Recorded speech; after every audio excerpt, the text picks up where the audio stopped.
Welcome. It's been a while since we last had our episode. What we want to do... Since we last had our episode. It's been a while since we relapsed, you know.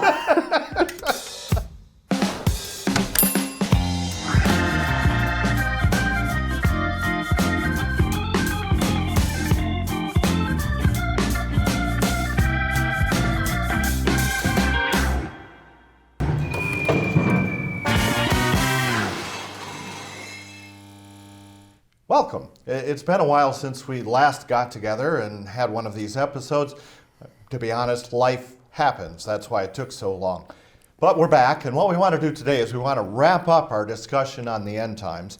And what we're going to do, since it's been such a long time in between, is we want to recap things. And so I'm going to turn it over to Ethan for a recap of what we've already discussed. Ethan? All right. We're talking about the end times. We have roughly 3 hours of discussion to get through and only about 10 minutes in which to do it. So here we go. The initial question that we have to start with when we're talking about the end times is, are we in the end times now? Jesus' disciples asked him a similar question. Tell us, they said, when will these things be, and what will be the sign of your coming and of the end of the age? Jesus proceeds to tell them a laundry list of things that will signal the coming of the end, among which are wars, famines, earthquakes, hatred of believers, hatred of your fellow man, false prophets, and a general increase in lawlessness. Now, something should stand out to you about all of these things that Jesus has listed here. They're all happening now. Does this mean that the end is nigh? Time's up? Well, yes and no. Sure, these things are current, but they're also constant. They've been going on for all of history. So we have to wonder, when does the end come? Well, Jesus has an answer for us. Soon. In Revelation 22, Jesus tells us no less than 3 times that he is coming soon. But what does the word soon really mean? The New Testament, as you may well know, was written in Greek. Now, Greek is an interesting language full of double meanings, and Jesus frequently makes effective use of these multiple meanings. The word that's translated as soon is the word taxos. Taxos can mean soon in our sense of the word, meaning in the near future, but it could also mean quickly or speedily. Some might even say like a thief in the night. Now, which definition is Jesus most likely using here? Probably some of each. When he comes, we already know that he will be coming quickly. After telling the disciples the signs of the end of days, Jesus compares his second coming to the days of Noah. They were unaware until the flood came and swept them all away. So will be the coming of the Son of Man. But it will also be soon. How soon? We don't know. And it can be dangerous to try and guess, because not only can trying to determine the date lead the faithful astray, it can become a stumbling point for unbelievers. Now, why isn't he here yet? Why doesn't Christ just come back now, get it over with? He tells us that too. In 2 Peter we read, "The Lord is not slow to fulfill his promise, as some count slowness, but is patient toward you, not wishing that any should perish, but that all should reach repentance." A big reason that Christ hasn't come back yet is because he wants all of us to be prepared. He doesn't want anyone to be damned. That's why he came to earth in the first place. So to answer that first question, yes, we are in the end times, but when will the end be? We don't know. In that same section of Matthew, Jesus says something that causes a lot of people to go a bit off the rails. Talking about the coming of the Son of Man, Jesus says, "Then 2 men will be in the field. One will be taken and one left. 2 women will be grinding at the mill. One will be taken and one left."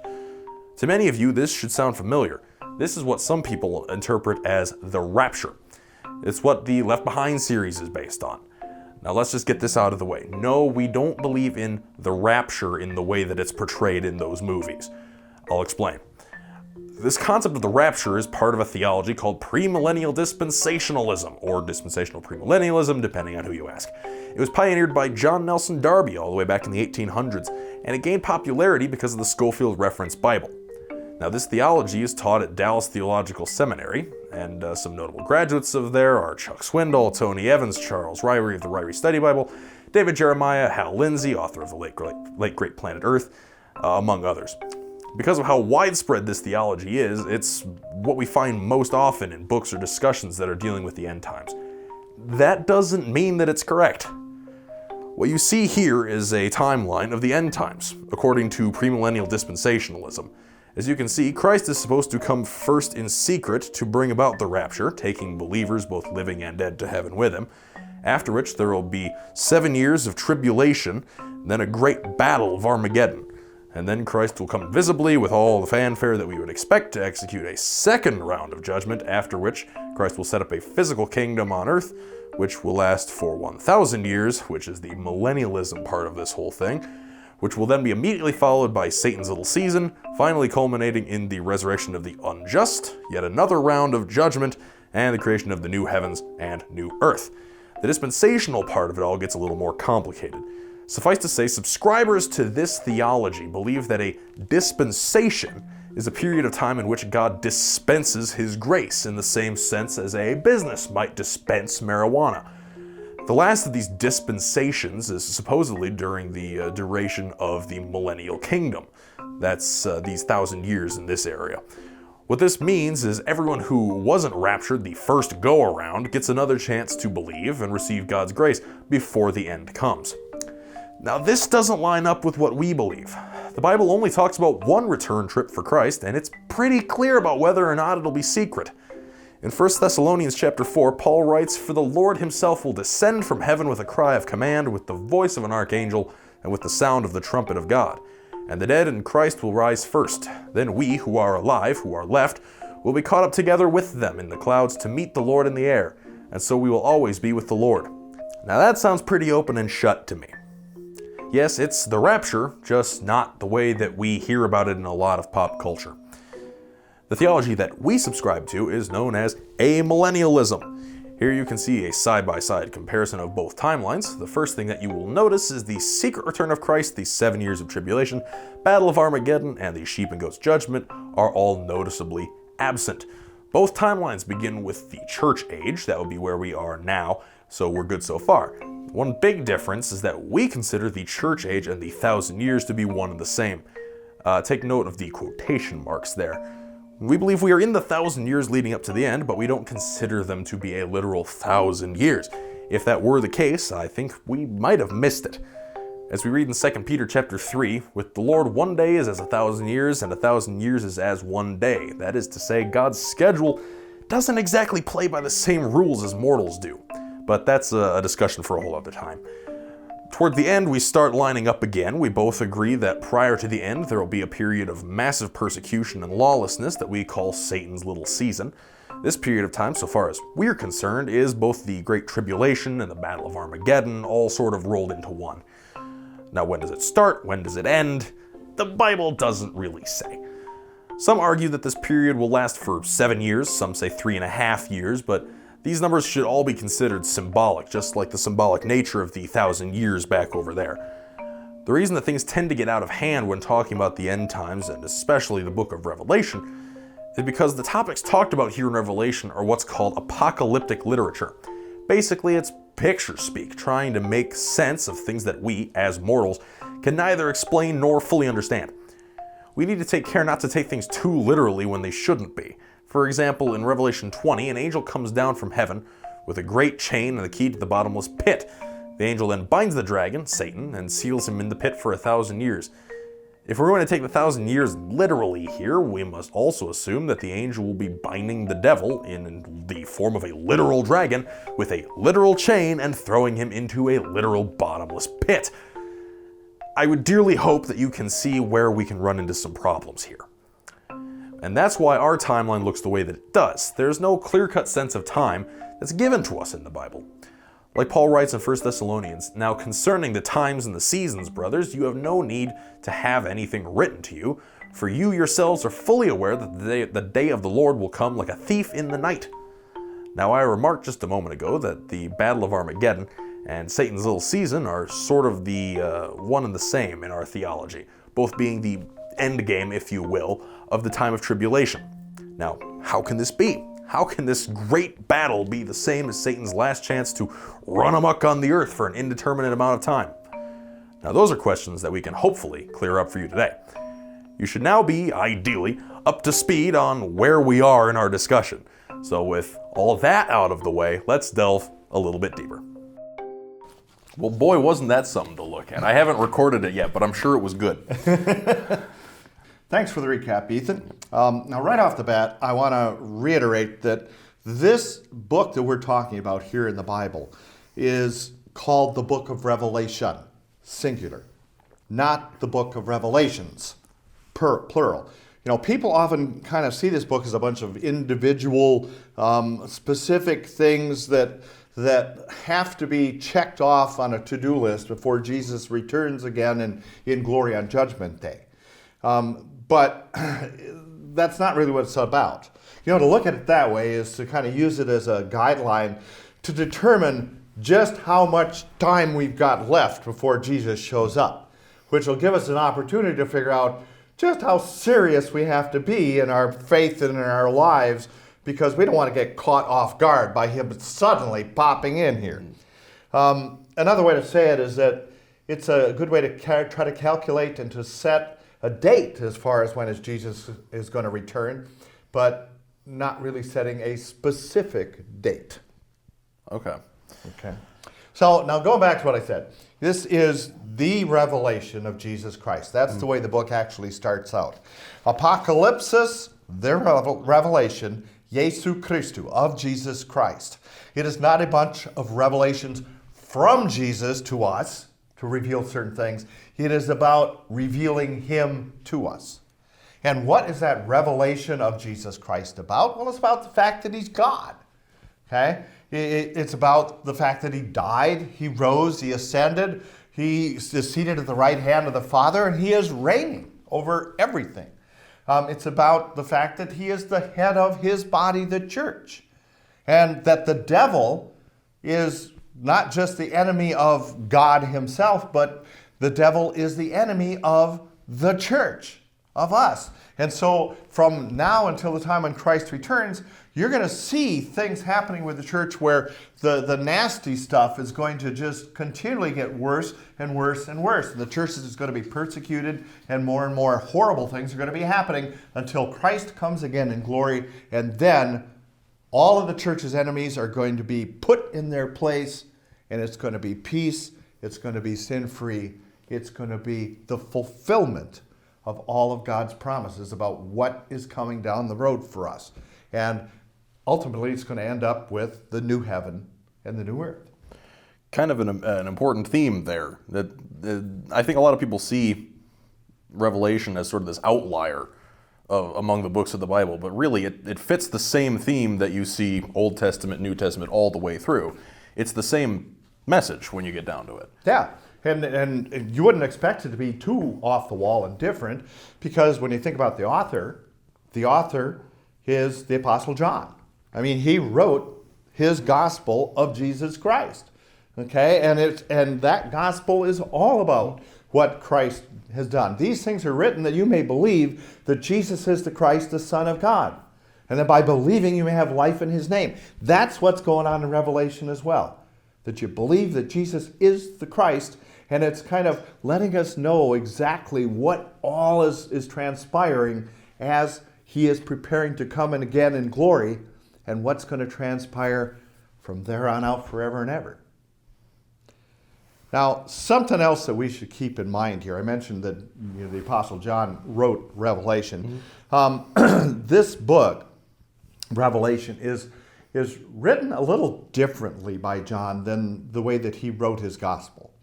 Okay. Now the subject matter is very much the same. Okay. Christ goes through all of Scripture, but it's using a lot of symbolism in Revelation. Now that's not to say that John doesn't use symbolism in his gospel. I mean, you've got things like Jesus is the Word made flesh. That's the symbolic end of things there. He is the door. Right. He is the light. He is the way, the truth, and the life. Truth and the life. And it's just that John uses a lot more symbolism in his gospel than Matthew, Mark, and Luke do in theirs.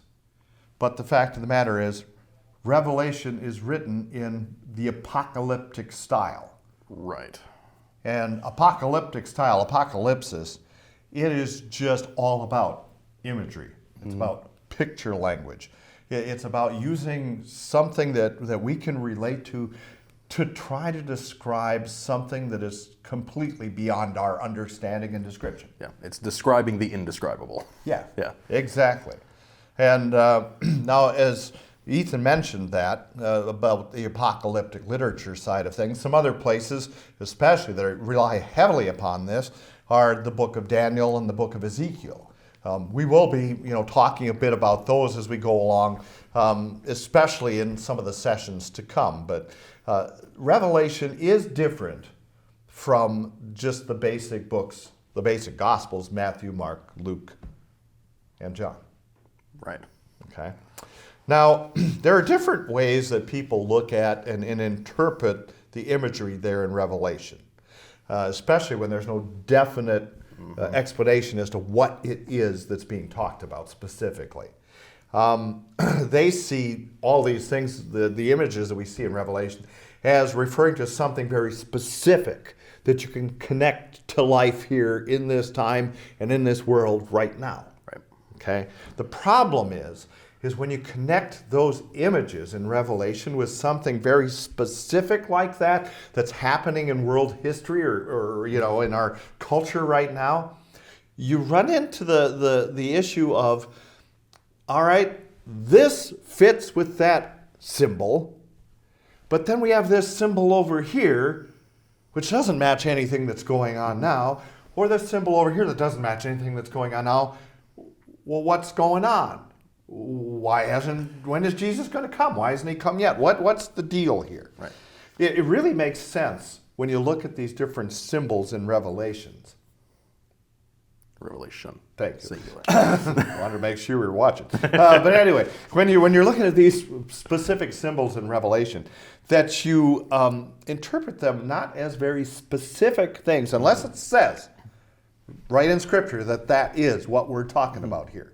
Okay, that ancient serpent, the devil. Right. Well, that's pretty obvious, all right?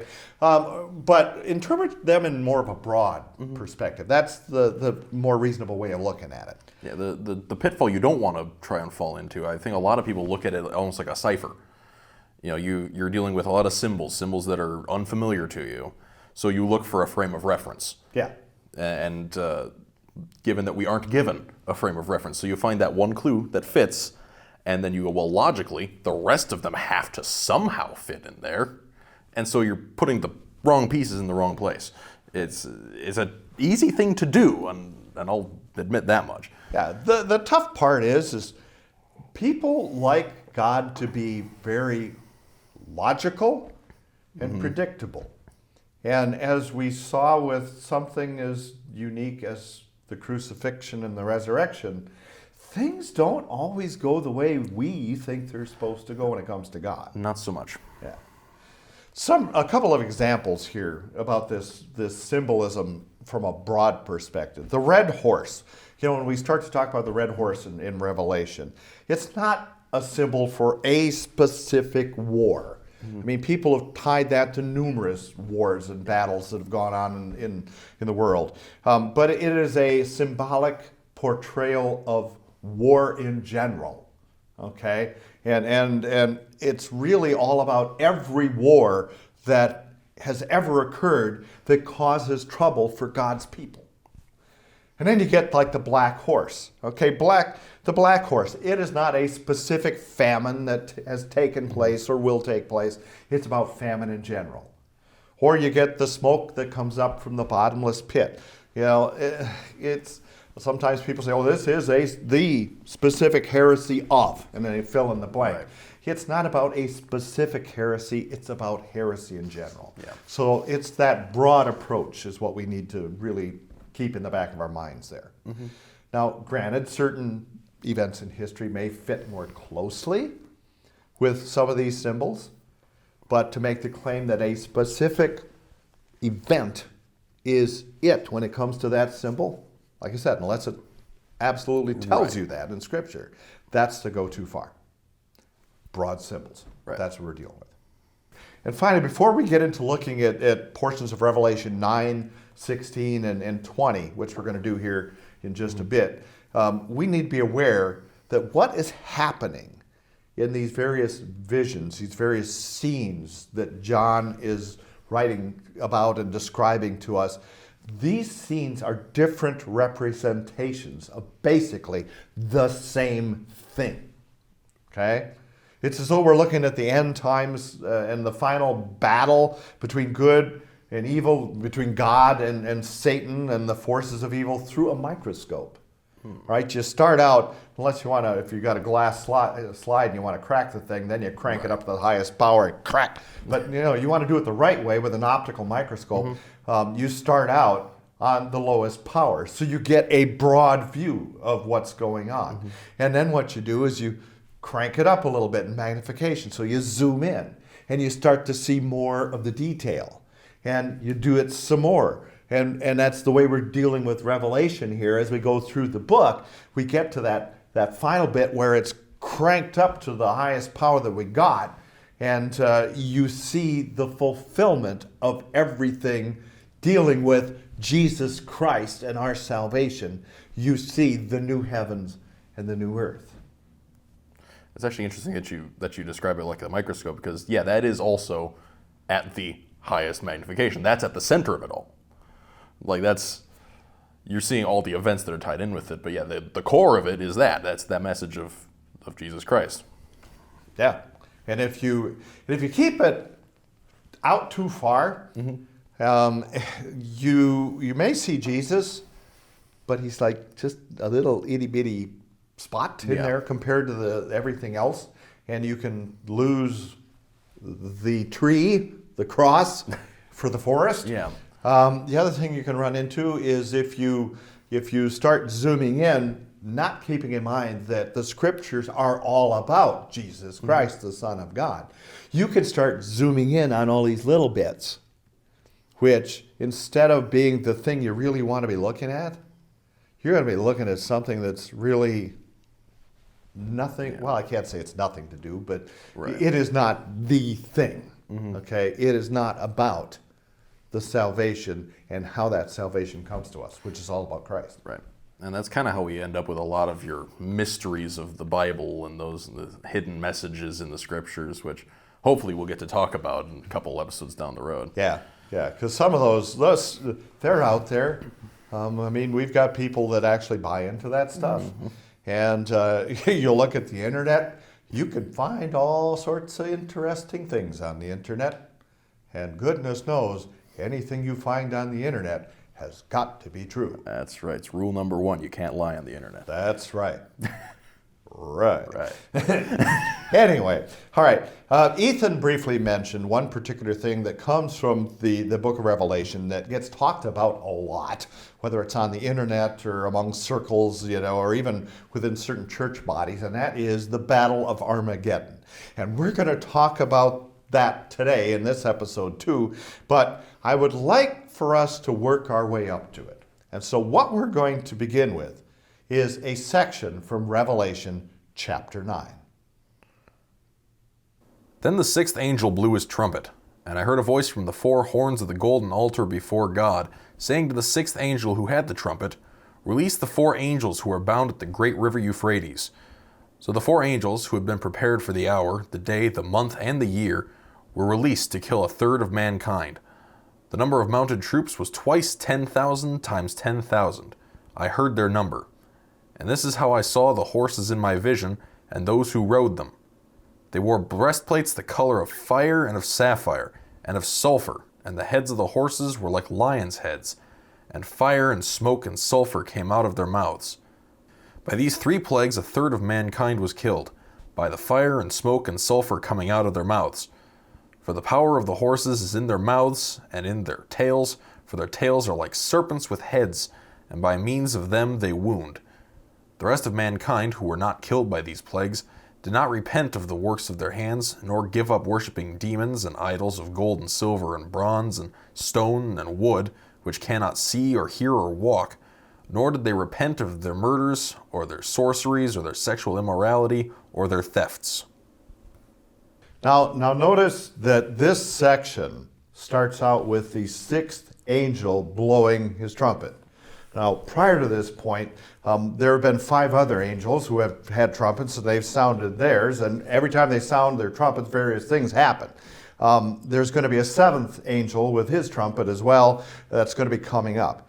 But with these trumpets already, we are seeing a bit of a zooming in effect as to what's being revealed to John in his visions here. Starting back in chapter 5, we hear about the 7 seals on the scroll.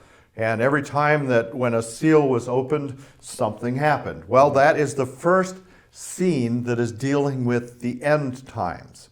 And that is a view of what God says is going to happen during the time of the church, which we're in right now, leading up to Judgment Day. Now, following that, we encountered the second scene, which we're looking at here in this reading, with the 7 trumpets. That's where this 6th trumpeter angel fits into there. And that second scene with the trumpets covers the same ground as the first scene with the seals on the scroll, except it's zoomed in more and you get more details out of it. Okay. All right? So this section that I just heard, or we just read here, is the first view that John gets of the final battle then between God and the anti-God forces, those who are against God and against God's people. Okay? And it's in this final battle that we run into Armageddon, which we're going to talk about down the road, but it doesn't show up in this section yet. Okay? Like I already pointed out, and I'm going to beat it to death because it's important, we need to remember that these symbols that we are looking at and seeing here in Revelation are not to be taken as literal things that you look for some specific fulfillment for. Right. They are dealing with things that people are familiar with. People can recognize these things that John is using to describe things that they're not familiar with, the indescribable. For instance, all right, if I describe this little critter that has a puffy tail and long ears and hops around, what is it? Bunny rabbit.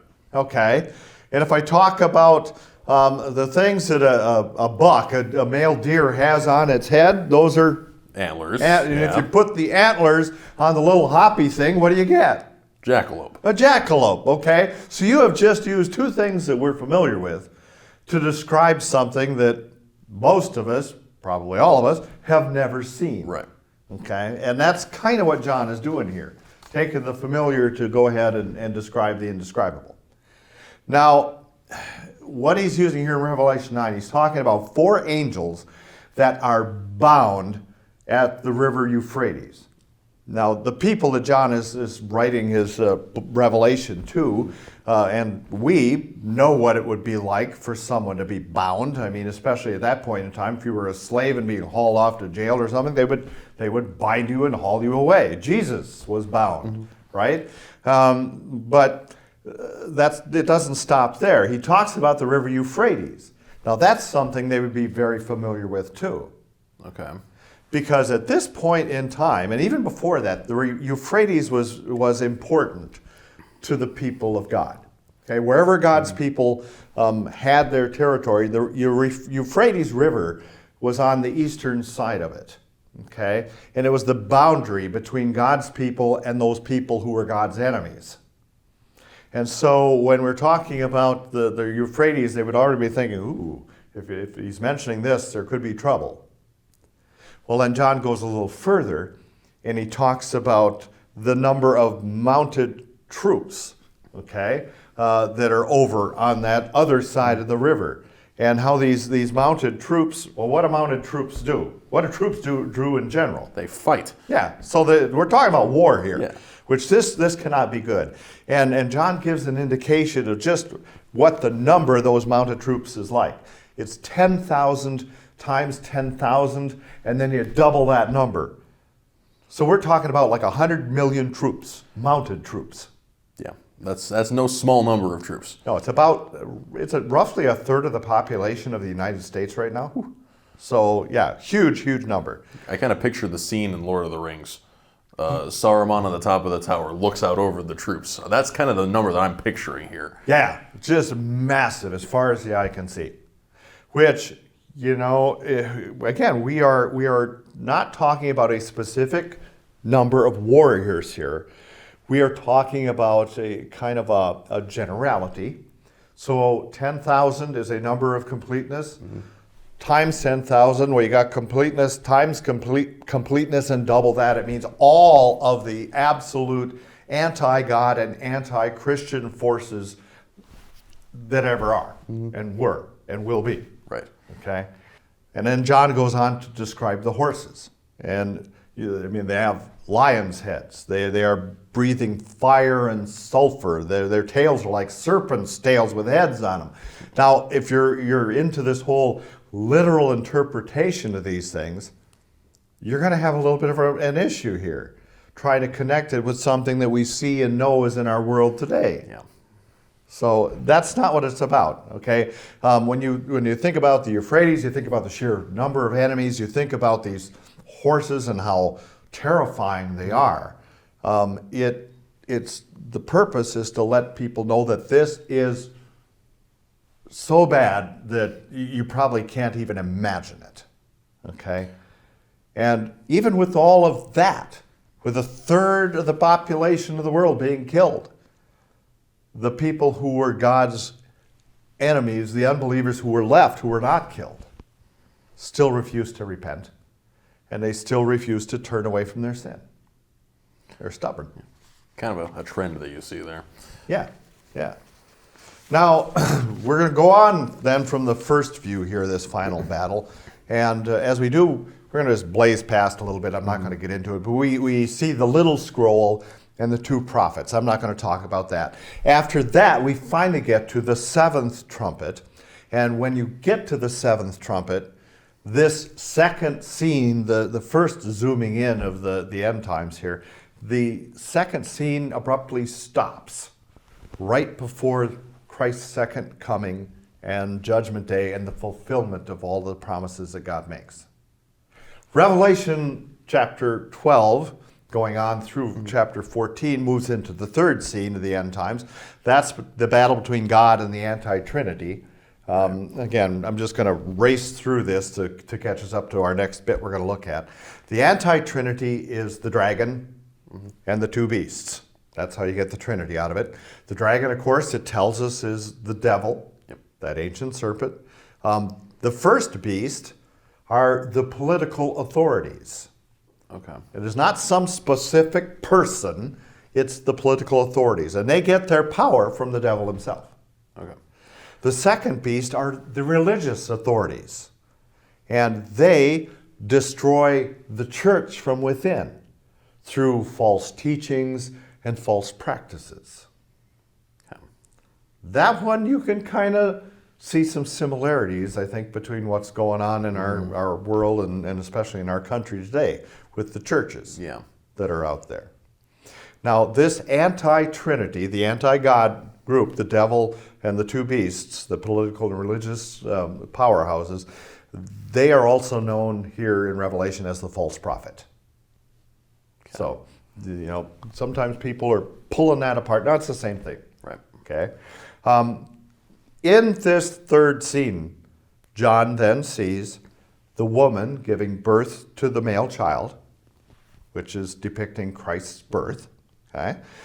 He sees the dragon who tries to devour the child. Now that is the devil trying to defeat Christ's work here as he is going to the cross. It really culminates with the Sanhedrin. Right. Okay. And it starts with Herod killing all the babies. Mm-hmm. Okay. Then you've got the child was caught up to heaven, which if the child's Jesus being caught up to heaven would remind us of. Yeah, it's pretty straightforward as the ascension. Yeah. That one's kind of a one for one. Yep. And then the woman we hear about, John tells us about how the woman flees into the wilderness. Well, the woman is the church, and the church is scattered, and we hear about that in the book of Acts.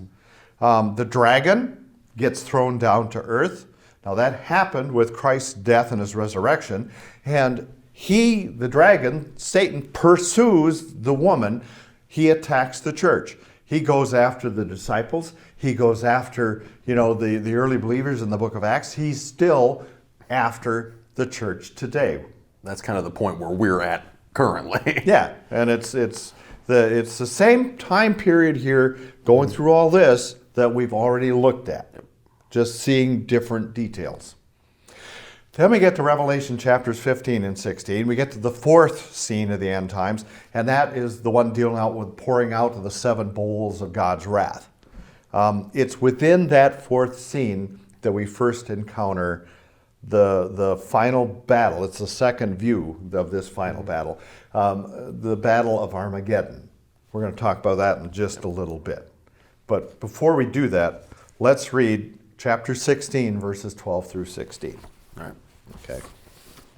The sixth angel poured out his bowl on the great river Euphrates, and its water was dried up, to prepare the way for the kings from the east.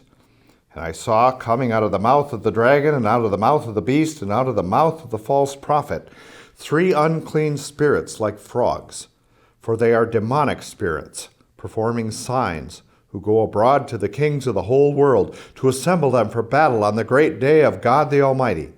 Behold, I am coming like a thief. Blessed is the one who stays awake, keeping his garments on, that he may not go about naked and be seen exposed. Then they assembled them at the place that in Hebrew is called Armageddon. Okay, now we're talking about bowls. We've got the sixth angel pouring out his bowl of God's wrath. And at this point, the river Euphrates is mentioned again. We talked about that back in chapter 9. Well, this time, the river, we zoom in a little more and hear what's going to happen. It's going to be dried up, okay, which is really just kind of preparing the way so that God's enemies can just roll right on in and attack God's people. Now, some of the biggest enemies of God's people during Old Testament times came from the east. The Assyrians destroyed the 10 northern tribes of Israel. The Babylonians overthrew Jerusalem. The Medo-Persians ruled over Judah. The Seleucids conquered and controlled Judah from 198 BC to 164 BC. And even during the Apostle John's day, there was this widely held fear that the Roman Emperor Nero, who was dead and buried, that he was going to be rising from the dead, and he would put himself together an army, and he would attack from the east, and he would just wreak havoc on the empire again. So that, for John's listeners here, would have been something that they could relate to, because they're all probably thinking, ooh, it was bad when Nero was around. What happens if he rises and comes again? Well, as we go through this second view of the final battle between God and the forces of evil, we get to verse 15. Okay, and in verse 15, Jesus interrupts the vision with a parenthetical statement about his second coming and the promise of blessing for all the people who are going to remain faithful to him, even though all this terrible stuff is going to be happening. Following that little parenthetical interruption that Jesus has there, and we'll cut him some slack because he's God, all right? But following that, in verse 16, we encounter Armageddon, which in Hebrew is Har Megiddo, the mountain of Megiddo. And there actually was a city called Armageddon. It did exist, and Ethan's going to talk about that in just a second here. But the thing to remember with Har Megiddo, with Armageddon, it is symbolic, just like the Euphrates is symbolic here as we're going through this.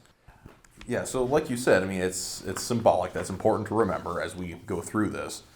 And we're talking about Har Megiddo. You said we're in Hebrew, it's Har Megiddo, the mountain of Megiddo. The other interpretation of that, actually, could be that in Hebrew it's the word Harma.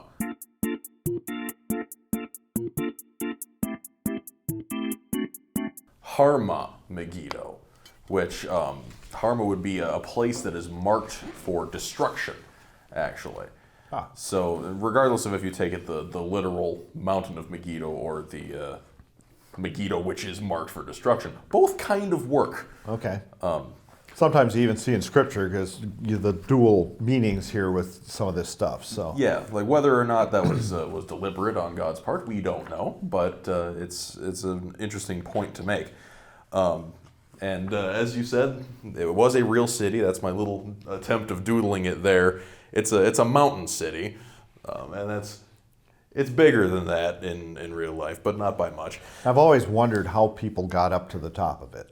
I Yeah. mean, because when you do see pictures, I mean, there had to be a way to get up there, but it would have been treacherous. Yeah, it's up on a what do you call that? Yeah, plateau. Yeah, it's an interesting looking city. Now to compare Megiddo versus some of the other cities that get thrown around in Revelation, you got Philadelphia, you got Laodicea, those kind of cities. A lot of them have a theological importance to them, right? Major church-based cities. Megiddo doesn't really have that, but it gets tossed around a lot in the Old Testament. About 12 times throughout the Old Testament. And it's usually dealing with battles. Battles involving the Israelites specifically. So while you've got these other cities that are theologically important, Megiddo is symbolically important. It's associated with a lot of strife, a lot of conflict there. Okay.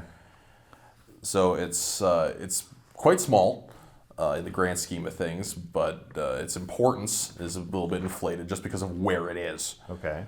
You got the Carmel Mountain Range there in the north of Israel, and right in the one main pass through the mountain range is Megiddo. So you got to get past them to get from point A to point B. Yep, exactly. Plus, you have two trade routes that had to run through there, with them being the mountain pass. The Way of the Sea, which also gets thrown around in the midst of this, which that would have been a commercial route. It would go from about Tyre and Sidon, and then run south along the sea, Okay. as you could probably guess by the name. All right. And then Via Manis was the other route.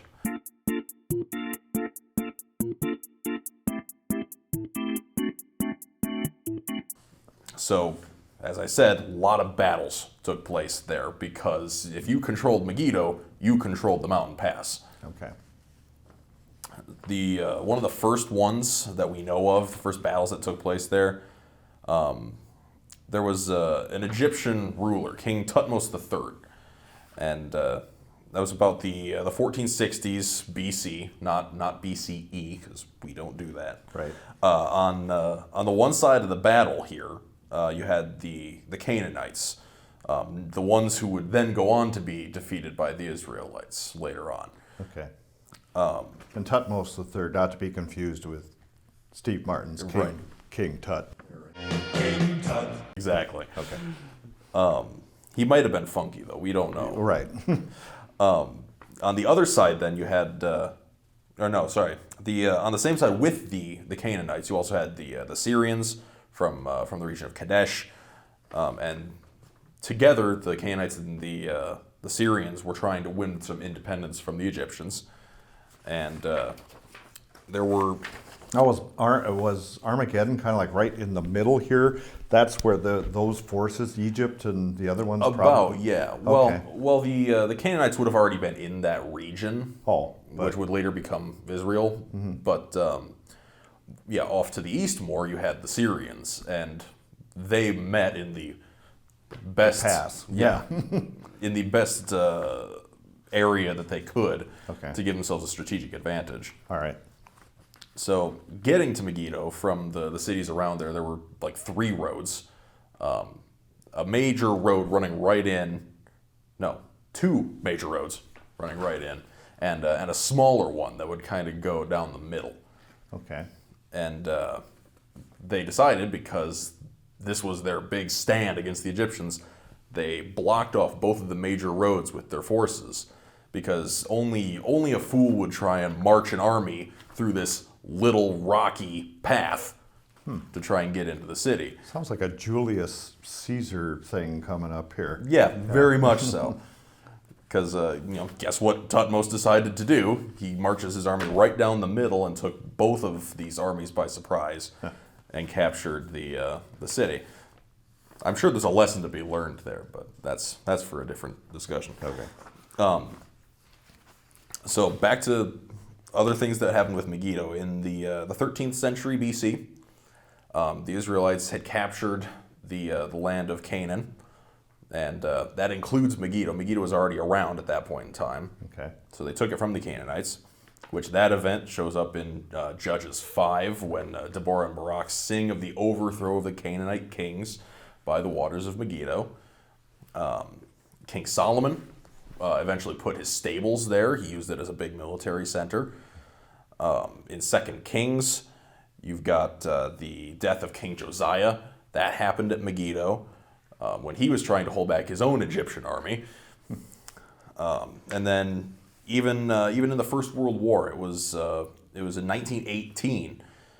The Turkish 7th and 8th armies, they were on the retreat at that point in time. They were trying to flee from the coastal plain, and General Edmund Allenby ran his cavalry right to Megiddo and cut them off, and that was the end of Turkey as far as a force in the war. Took them completely out of World War I at that point. So, highly strategic military location. Yes, very much so. So that's kind of the main takeaway is when we're talking about Armageddon and the talk of Megiddo, we're not putting a pin down where this battle is going to be taking place. It's more of this location of battles on battles and symbolizing the crucial nature of this. Okay. And like you mentioned before, sort of the finality of it, where you talked about the 10,000 times 10,000 troops, your lion-headed scorpion horses and all of that. This is yet another image to cement in the minds of these Israelites, not the Israelites, the people that John is writing. the people that John is writing to. Yeah. That this is a big deal. This is a big, ugly battle that's about to happen. And that's really, for the symbolism side of things, I mean, it is the great battle, the final showdown between God and all of those who oppose God and his people. So, yeah, what better place, especially for these folks, because, John's writing to a lot of people who would have had that Israelite history in the back of their minds. They would know what was going on here, right, and how important it would be. Mm-hmm. Okay. All right.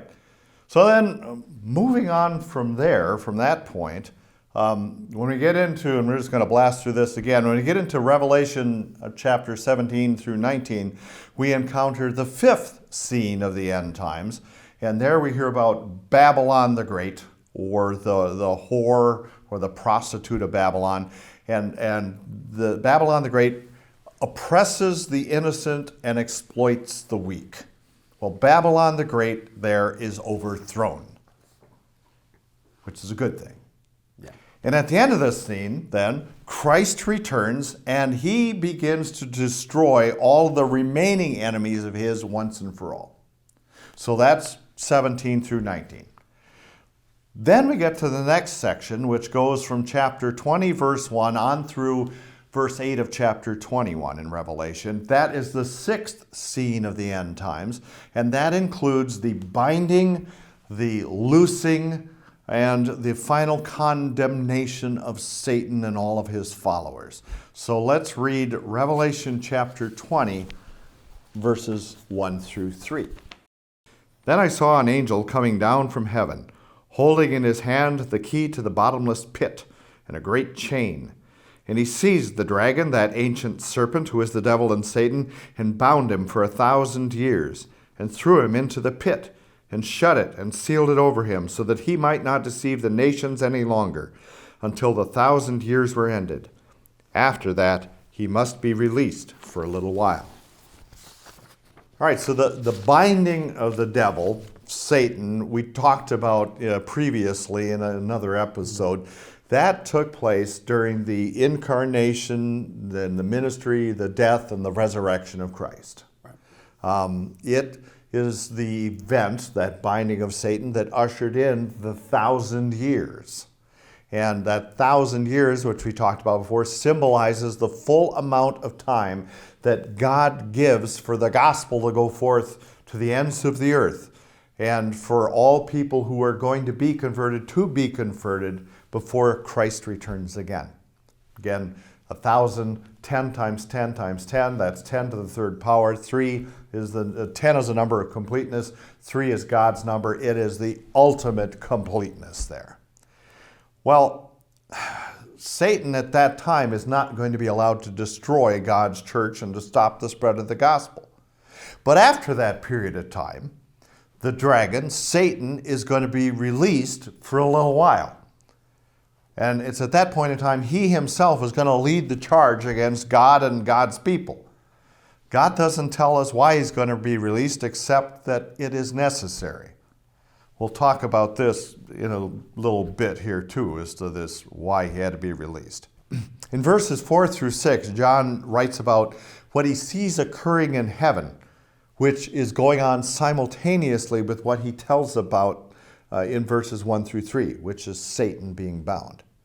So you got multiple things covering the same point in time from two different perspectives, which we're seeing a lot of that going on in Revelation. That's kind of the way the whole book is written, really. Yeah. All right, so now in this sixth scene, okay, Revelation 20, verses 7 through 10, which we're just going to read here in a sec, John gets his third and his last view of that final battle between God and the anti-God Christian forces.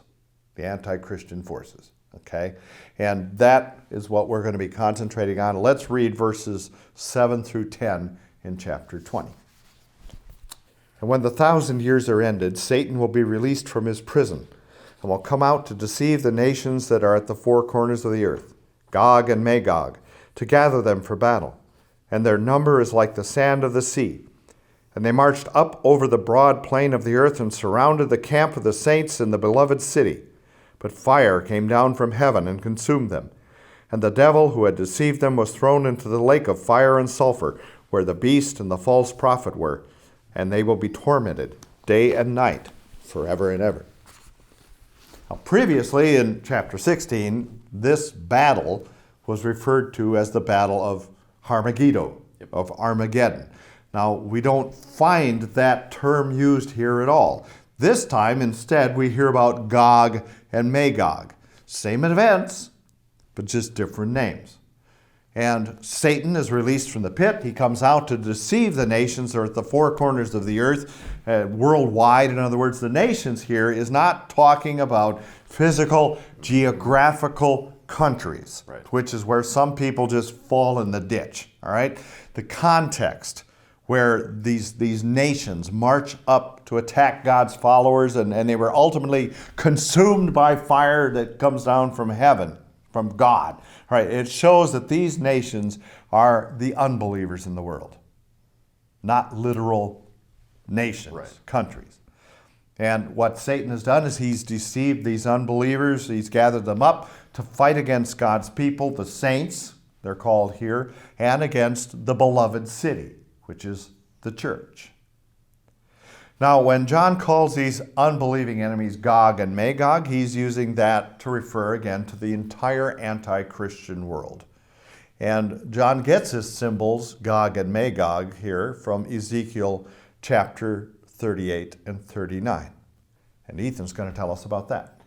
Yeah, actually, let's take a look before we get too much into it at Ezekiel 38, 1 through 6. The word of the Lord came to me.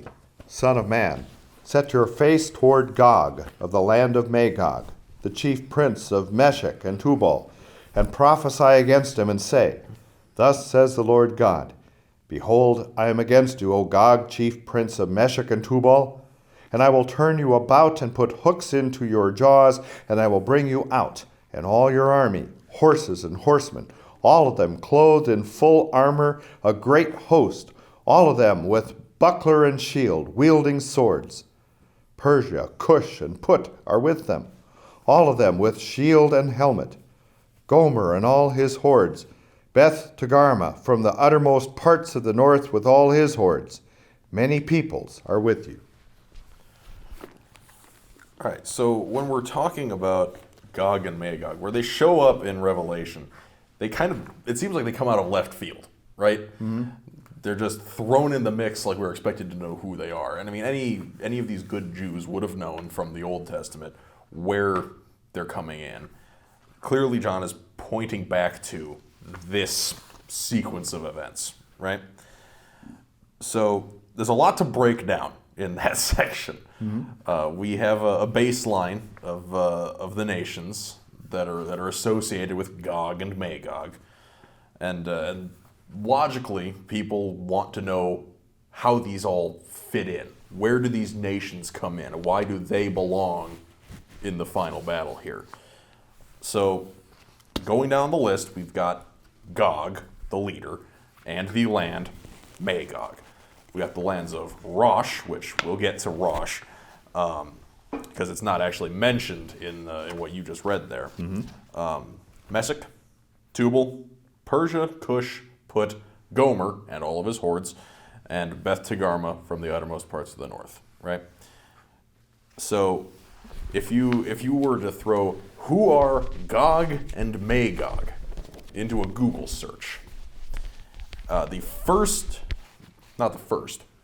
not sure what the first two were, I didn't take note. The third result down is an article from crosswalk.com, and it's written by one Dr. Roger Barrier. So then let's listen to what Dr. Barrier has to say about this. This is a quote from Dr. Barrier. When we're talking about Gog and Magog, we're talking about a leader in the land of Russia. Note that 500 years from now, if Christ delays, Gog and Magog from the north, Russia, will have another name that fits another time.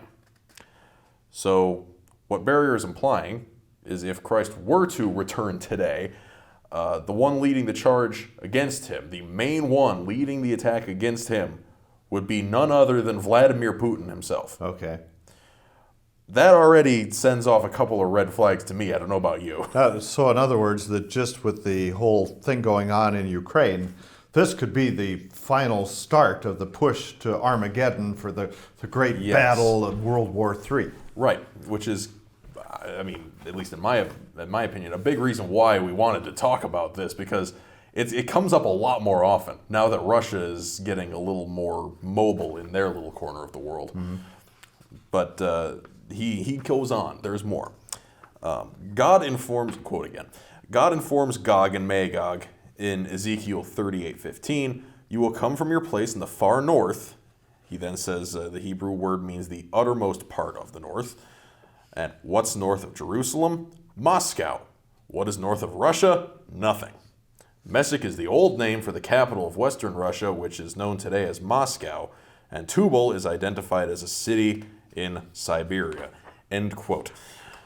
So, specifically when he mentions Tubal there, he's referring to the city of Tobolsk in Russia, and there is a lot wrong with what he's already said, but I'll let him finish his thought before we break it down. He continues, Persia is a reference to modern-day Iran. Cush describes present-day Ethiopia and the black nations of Central Africa. Put and Libya are located in northern Africa. Gomer is the people who settled in Germany, and Beth Togarmah is Asia Minor and Turkey. So, going through his list there, we have Russia, Iran, Ethiopia, Northern Africa, Germany, and Turkey joining in this fight. Okay. So, this is, of course, just one guy from one church in Arizona writing something on the internet, which, of course, as we already said, you can't say anything that's false on the internet. Right. The question that comes to my mind with this, if you're looking at those specific countries, okay, how, and this is connected with the Battle of Armageddon, right? The final battle, which the entire world is supposed to be put. We're not talking where's the United States, where's Australia, where's China. You're looking at a very limited portion there, and it'd be interesting to see what he'd have to say about that. Yeah, I'm sure there's some explanation that he has, but I'm sure. I'm just curious. Yeah, and you would think that this is just the ramblings of one guy, and that this can't be that common of a thought process. But if we were to take a stroll down to the Christian bookstore, my money is that we would find a book written by John Hagee. Okay. And not necessarily the one right here in town. Not necessarily the one Yeah. here. I'm thinking, when you say Christian bookstore, I'm thinking of like some of the ones in your more major cities, Green Bay, Yes. the Twin Cities, Madison. Your bigger, vaguely Christian bookstores, yeah. Now, John Hagee, that's a name that I think most people should recognize. I'm sure you've come across his books many a time in the past. So he is, at least at the time of writing my notes here, the senior pastor of Cornerstone Megachurch in San Antonio. He has published over 40 books, several of which made it to the New York Times bestseller list. One of them has been made into a movie. It's like, those are some pretty hefty credentials for this guy. So let's see what his take is. So here he talks about the Battle of Armageddon, or the mother of all wars, as he calls it. First quote from him. "Who is involved in this war? Russia." We're off to a good start, I'd say. Yep. He continues, "Bible scholars widely believe that Rosh is Russia and recognize Meshech and Tubal, Noah's grandsons, he's right on that part, as the Russian cities of Moscow and Tobolsk." He goes on to justify his stance a little bit. He continues with the other players in the war later on in the book. Persia is modern-day Iran and has been on the world stage since the 6th century BCE. You'll notice that Hagee does the BCE thing. That's another red flag. When Ezekiel spoke of Ethiopia and Libya, he was speaking of the Arab states around Israel. Ethiopia was founded by Cush, Ham's eldest son, and Libya was established by Put, Ham's third son. The house of Togarmah was established by Gomer's third son, Noah's great-grandson through Japheth, and this would be modern-day Turkey and is located north of Israel. So here, from another completely unrelated source, we have basically the exact same list that we just got from Dr. Barrier there. So one more time, the roster as it stands, according to these guys. Going down the list, you got Russia, led by whoever is in charge of Russia at the point that the end comes. Iran, Ethiopia, Libya, Germany, and Turkey. If we're taking this piece by piece, logically we should be starting with Gog, right? Mm-hmm. So what do we really know about Gog? Like, what do we see about him in Ezekiel there? All right. So basically, it says that Gog is of the land of Magog. He's the chief prince of Meshech and Tubal. So that's basically all we know. Yeah. We understand chief prince of Meshech and Tubal. The more accurate translation is chief prince of, or the prince of Rosh, Meshech and Tubal, but I'll get into that a little bit. Okay. And then from what we see in later on in Ezekiel 39, thus says the Lord God, "Behold, I am against you, O Gog, chief prince of Meshech and Tubal. I will send fire on Magog and on those who dwell securely in the coastlands, and they shall know that I am the Lord." So we get the sense that that Gog of Magog is the bad guy. Mm-hmm. We know that much because God is against him. Okay. And that's about it. That's the extent of what we know about this guy, as is given to us in the Bible. Okay. We can look a little bit at more secular history and see what we can find. The Assyrians had a record of a guy, a king by the name of Gyges, or in Akkadian, Gugu.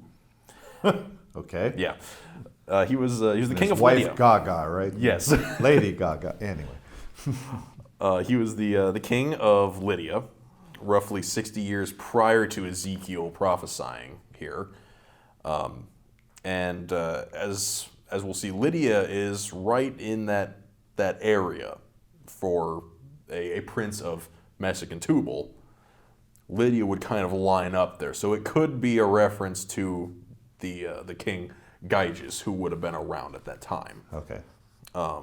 Otherwise, there's a few people have thrown around other options for it. There was a ruler by the name of Gaga, who was mentioned in the Amarna letters. And others have said Gagi, the ruler of Sabi, which is a city-state in what would now be, I think, South Korea. Okay. That one, I think, is a little bit out there. Well, yeah, you're spreading out geographically quite a bit, too. Yeah, so. if he's the prince of Meshach and Tubal, I don't think he'd be spending a lot of time in Korea. Just a hunch. Unless he likes the food there, I don't know. That's true. I mean, he might have a summer home there. We don't know. But if we are talking about an actual historical figure, we could be talking about that Gyges or Gugu from the Assyrians. But even then, he himself could be symbolic, even at this point in time. Okay. So we're told that Gog is from Magog. And from the grammar that's used there, we know that Magog is a place. Right. So that is an important thing to note. The name Magog is a name that shows up elsewhere in the Bible. He's mentioned in Genesis as being one of the grandsons of Noah. Okay. You have the sons of Japheth are all listed out, and one of them being Magog. So we're talking about the land of Magog. That's a good place to kind of start looking. From the records of Josephus, the Jewish historian, and we usually listen to most of what he has to say. He says a lot that is correct. Magog and his descendants would go on to be the people known as the Scythians. They were a nomadic people around the Black Sea, which would have included Ukraine, southern Russia, that kind of area. With their presence would have been strongest right around Crimea. Okay. So here we have, it's a case where Hagee and Dr. Barrier aren't exactly wrong in their take of it being associated with Russia. Because Magog, there would have included some of that Russian area. But that also would have been most of that Black Sea region too. Okay. It could be just that they're trying to narrow it down so much that they're losing the bigger picture of what's really being gotten at here. Exactly. Which I will admit too, as I'm going through here, it's going to seem very narrowly viewed, but we can't lose sight of the fact that this is all symbolic, and I will get to a bunch of that too. Okay. So then we got the trifecta here, the Rosh, Meshach, and Tubal bit. In most of the translations, you don't see Rosh anywhere. It's just not talked about. Okay. Because of the way that Hebrew is structured. I know you know a thing or two about Hebrew, and it doesn't help that it's backwards and isn't punctuated. And when the older you get, the harder it is to read those little vowel points. Yeah. So it's, in most of these translations, instead of Rosh, you will see Gog being referred to as the chief prince, rather than prince of Rosh. Because in the Hebrew, the term is Nasi Rosh. Okay. Which, Rosh, that part we understand. It can mean head, chief. It's like in Rosh Hashanah. Rosh Hashanah, the head of the year. Precisely, head of the year. Same thing with the term that shows up elsewhere throughout the Old Testament. You've got Hakohen Rosh, that would be a chief priest. Okay. The actual grammar in the Masoretic text, back in the Hebrew there, it's pretty clear that Rosh is actually a place name. Okay. It's just most translators choose to disregard that. So it's probably just at one point somebody missed a little, like you said, a little vowel point or something, missed a mark. Okay. And it's just tradition. It's been passed along down the line. Okay. So Rosh is where we start to have the issue with our scholars here, Barrier and Hagee. So they figure if Magog is Russia, and Gog is of Magog, and Gog is Prince of Rosh, following the line, then Rosh, Meshach, and Tubal must be in Russia. Okay. Just by the transitive property. So you You heard what I just read from Hagee just a minute ago, where Bible scholars, this is a quote from him, the Bible scholars widely believe that Rosh is Russia and recognize Meshech and Tubal, Noah's grandsons, as the Russian cities of Moscow and Tobolsk, right? Right. Now, first of all, he does cite a source for his claim there. The problem is the source that he cites is the Schofield Reference Bible. Okay. And there's a big belief that I know comes out of the Schofield Reference Bible that I think we've actually talked about in previous episodes. Right. And that would be dispensational premillennialism, which we don't exactly vibe with. Yeah. And so in the Schofield Reference Bible, Cyrus Schofield, he writes that the primary reference is to the northern European powers headed up by Russia, all agree. The reference to Meshech and Tubal, Moscow and Tobolsk, is a clear mark of identification. Now, from there, That's a pretty broad statement to make. That everybody agrees. Well, no. Yeah, we all agree that this is the way that it is. I don't know as there's a time in history that all of these church leaders and Bible scholars have agreed on anything. You could put one Lutheran in a room and he would disagree with himself. Yes, So, precisely. Now, Schofield, in typical fashion, he doesn't cite any sort of a source for this, just expects that you will take his word for it. So, on the side of Hagee, using Schofield as his source here, nonsense citing nonsense does not a legitimate source make. Okay. This is the way that I would look at that. Yeah. The other issue is the fact that at the time of Ezekiel prophesying here, and even later on of John bringing this up in Revelation, Russia does not exist at this point in time.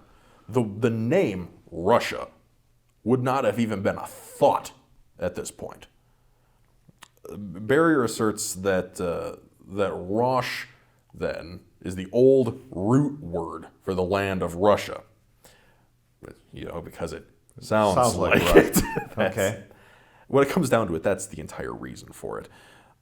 Which, even if it were true, it wouldn't make sense at all, because Rosh comes from Hebrew. And why would Russia be named for the Hebrew word? Doesn't make any sense to me. Which the actual name, if you're curious, for Russia, it comes from an old Viking language. Okay. And the Vikings were not primarily Jews. No, at least not for the most part, as far as I know. Yeah. You might have had the odd one in the mix. Sure. But the same issue comes when they talk about Meshech. Meshech being the referring to Moscow, right? This one, they take it from the Greek, because in Greek, the word Meshech is Moskoi. Okay. So that one's kind of a layup there. Sounds quite similar, but Moscow, if you do your history, which any of these things that you read from these guys, do your own digging. Because if you do your own little bit of research, Moscow doesn't at all have any connections with the Greek. Its name comes from the word Moskva, which is ancient Finnic, as a matter of fact. Okay. It's a reference to, if I recall correctly, the river that runs through there. Okay. So, yeah, you're pulling things that just sort of sound similar in to justify your point. Exactly. But at the end of the day, none of it matters anyway. Yeah. because the Assyrians and the Byzantines, both, actually kept good records of all the civilizations in their general area. And Meshech and Tubal, or as they would have written them down, Mushki and Tabal, were actually neighboring nations in what is modern-day Turkey. Okay. So as for Rosh, the Assyrians and the Byzantines have a record of a people that they called Rus, who would have lived in the Taurus Mountains. And where would you happen to find the Taurus Mountains? That would be southern Turkey, which would be just south of Meshech. So as far as we're concerned, regardless of entomological similarities. It's got nothing to do with this northern Russian region. It's all down there in Turkey on the Black Sea. Okay. Which Which makes sense because I mean, from their perspective, you know, as a people and whatnot, you weren't looking way up there. You weren't looking across the pond to Right. America or anything like. I mean, this was your world at Yeah. that time. Yeah, So that's what you probably would be referring to. You wouldn't be speculating as to what's off of the edges of the map Yeah. so much. Okay. Then we got a couple other quick ones here. You got Persia, which they were very quick to say that Persia is modern-day Iran, and they're kind of right. Or about the time that Ezekiel would have been writing the book of Ezekiel, the Persian Empire would have been most of that whole Iran area, and even further west throughout most of the Near East.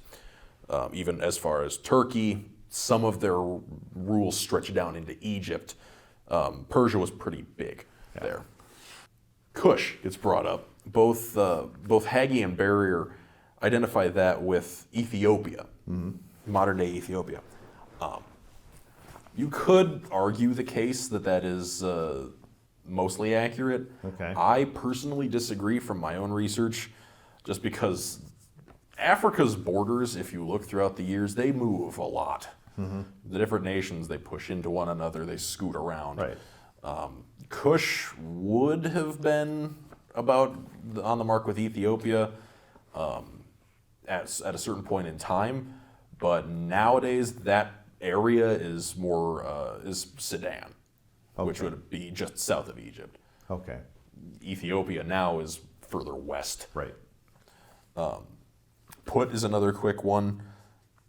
They identify Put with modern-day Libya, which is just to the west of Egypt, and they're correct. That's exactly where that would be. Gomer's the weird one. Okay. Gomer and all of his hordes. Actually, I thought Goober was the weird one, but Gomer was kind of funny in his show too. But anyway. That's true. He had a few good ones. Oh, golly. Let me see. Sorry So- about that. Oh, no, you're fine. I just lost my notes. So Gomer is a bit of an oddball one because both Hagee and Barrier, they identify Gomer with Germany. Okay. And I was initially thinking it's just because, again, Gomer, they got a similar spelling. They sound kind of similar if you slant it just right. Their justification to it, they talk about some of the wars that Germany has started, which Germany's quite good at doing, and they theorize that an alliance between Germany and Russia, who again they're identifying Russia with Magog, that would be enough to wipe out Israel and then all Christianity along with it. So when they say that Gomer is Germany, they're not entirely wrong, but they're kind of pulling the wrong conclusion here. Okay. Because they want it to fit with their Their physical, narrative. real world war. Right. So Gomer is another one of these names that shows up somewhere else.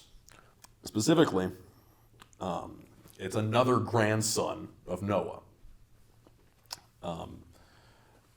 Which, I mean, as we know about Noah, there weren't too many people around at that point in time. Right. So his children and grandchildren had a lot of like repopulating and spreading out to do.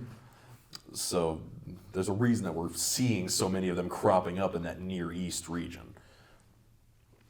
Going off of Josephus again, Gomer would have settled around Galatia, which is western Turkey. And then from there, the Galatians, or the Gauls as they would have been called, pushed north into that greater Europe area. They would have eventually founded Germany, or the region that would become Germany. However, historian James Anderson does point out that this would have been old Germany. So old Germany would have been most of Europe. Like that's... Which is kind of what Adolf Hitler was going off of, is trying to reestablish Germany, that old Germany from way back. Exactly. Because Germany way back in the day would have been an absolute powerhouse. They took most of mainland Europe.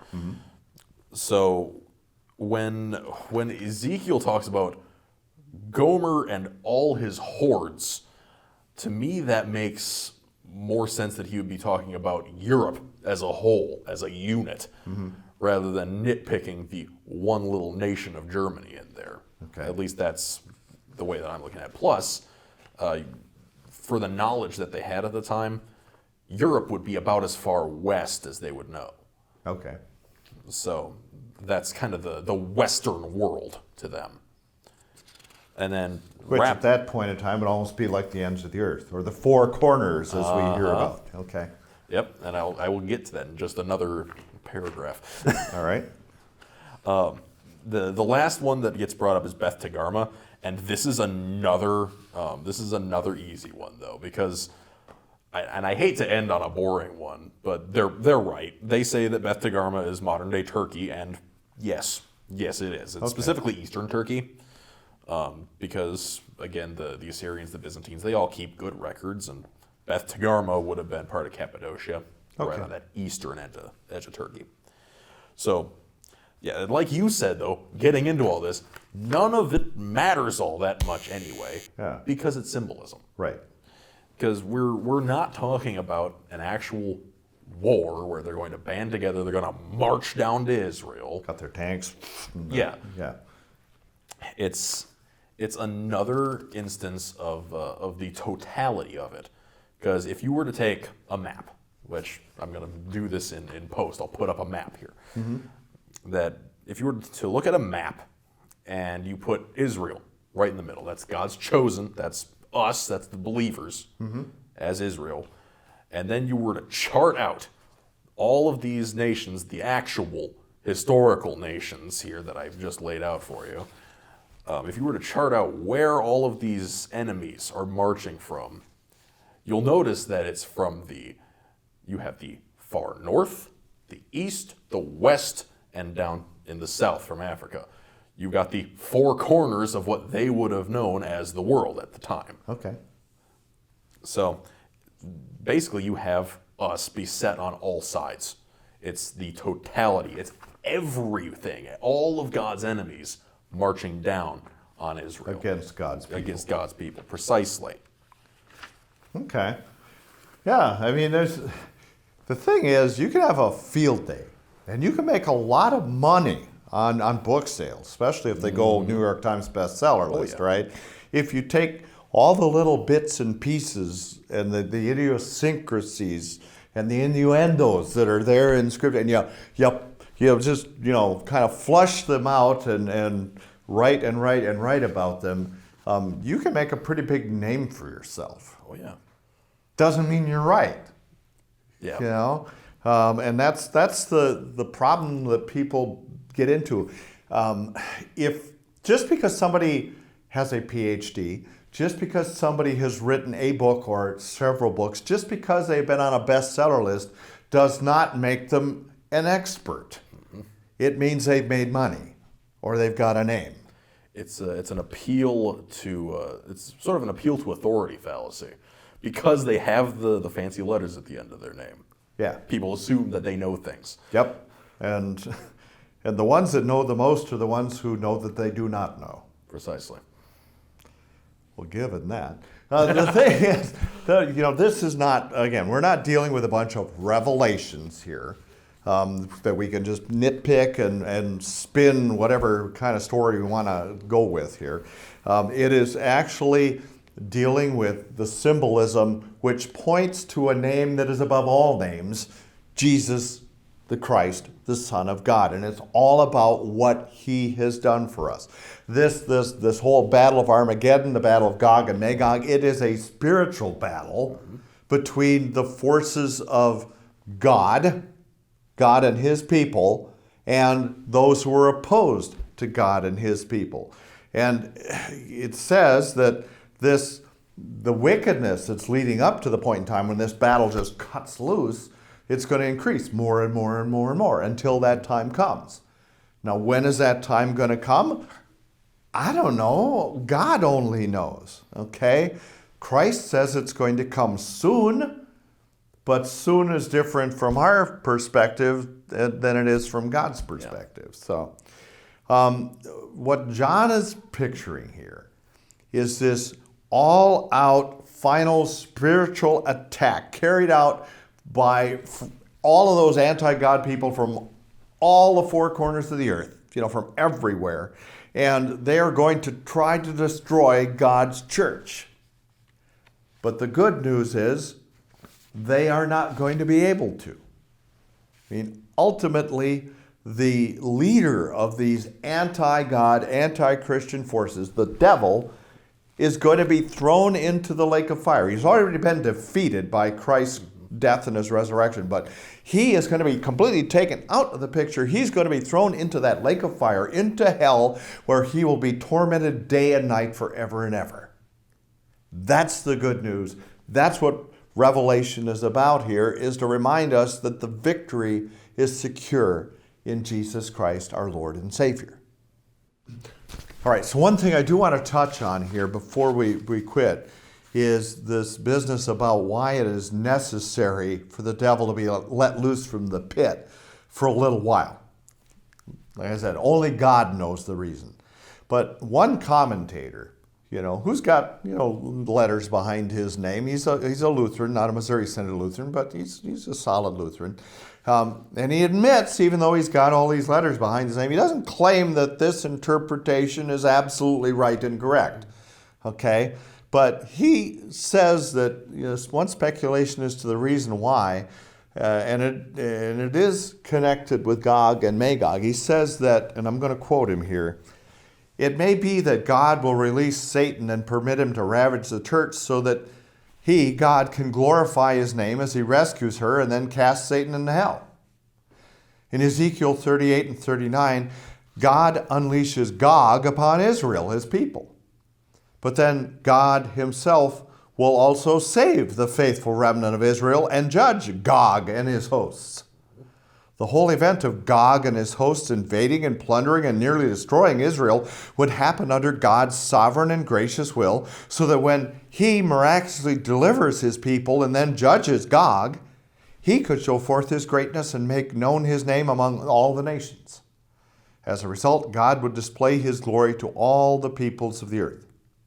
And he goes on and he says, in permitting Gog from Magog to nearly crush his people, God would display to all the nations his anger over the sins of his own people. But then especially, he would show his saving grace as he forgives their sins and shame. He says, God will permit Satan to assault and nearly destroy his people so that he can show his might and saving grace as he delivers his church and judges Satan and casts him into hell. God will use this testing of the church and her fidelity to her Lord Christ as a way to demonstrate the power of the gospel and to judge Satan visibly. I'm not saying that this guy's interpretation is correct, but it makes a lot more sense than some of the other off-the-wall interpretations that are out there and we've been talking about. Absolutely. Okay. To complete our look at the sections of Revelation, right after Satan is cast into the lake of fire, John sees the vision of the judgment before the great white throne. And the believers whose names are written in the book of life go to heaven, and those who are unbelievers are cast into hell, the lake of fire with the devil. And then in the final chapters of the book, chapters 21 and 22, John sees and as best he can describes heaven, which is really what this book is all about. It is the revelation of Jesus Christ, telling us what God has done in his Son so that we can go to heaven, telling us that we can expect in this life troubles as we await the day when we arrive there. and assuring us that the victory over the devil and all of his helpers and his forces is secure no matter what may happen to us, all because of what Jesus has done, and that we have something great to look forward to, making it all worth it. This is John writes, "No longer will there be anything accursed, but the throne of God and of the Lamb will be in it, and his servants will worship him. They will see his face, and his name will be on their foreheads, and night will be no more. They will need no light of lamp or sun, for the Lord God will be their light, and they will reign forever and ever."